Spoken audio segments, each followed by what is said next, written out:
استنى هنا تعالى لما أقولك أغرب 5 حالات وعادات للجواز في العالم. وطبعا هستنى رأيك في الكومنت تقولي إيه أغرب حالة من وجهة نظرك. هنبدأ بالصين. الصين بنلاقي إن الزوجة قبل الفرح بشهر هي ومامتها وأهلها لازم يبكوا ويعيطوا لمدة ساعة كاملة كل يوم قبل الفرح بشهر. بيقولوا إن البكاء ده تعبير عن الفرح بالجواز. ماشي، نيجي بقى لكينيا.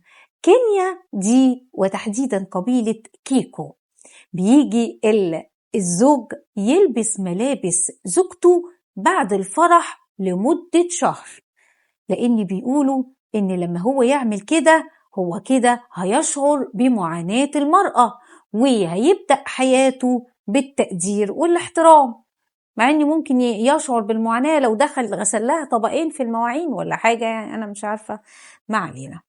طيب نيجي بقى لدولة إندونيسيا. إندونيسيا دي حاجة غريبة جدا، بيمنعوا الزوج والزوجة من دخول التويليت لمدة 3 أيام بعد الفرح، وطبعا مش بيسيبوهم، بيراقبوهم.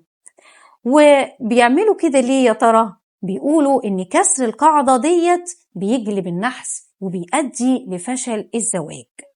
نيجي بقى لموريتانيا، لذيذة جدا خالص.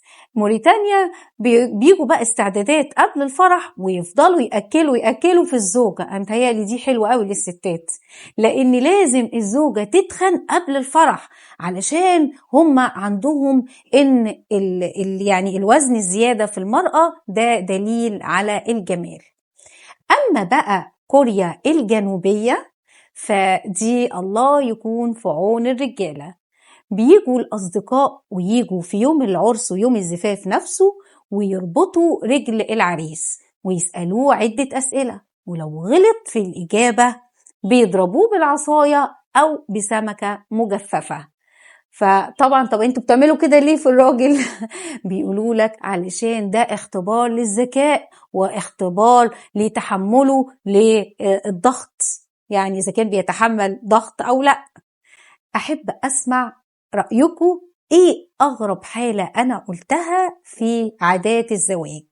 وبرضو اوعى تنسى إن من جوه دماغك لازم نطلع اللي ما يخطرش على بالك.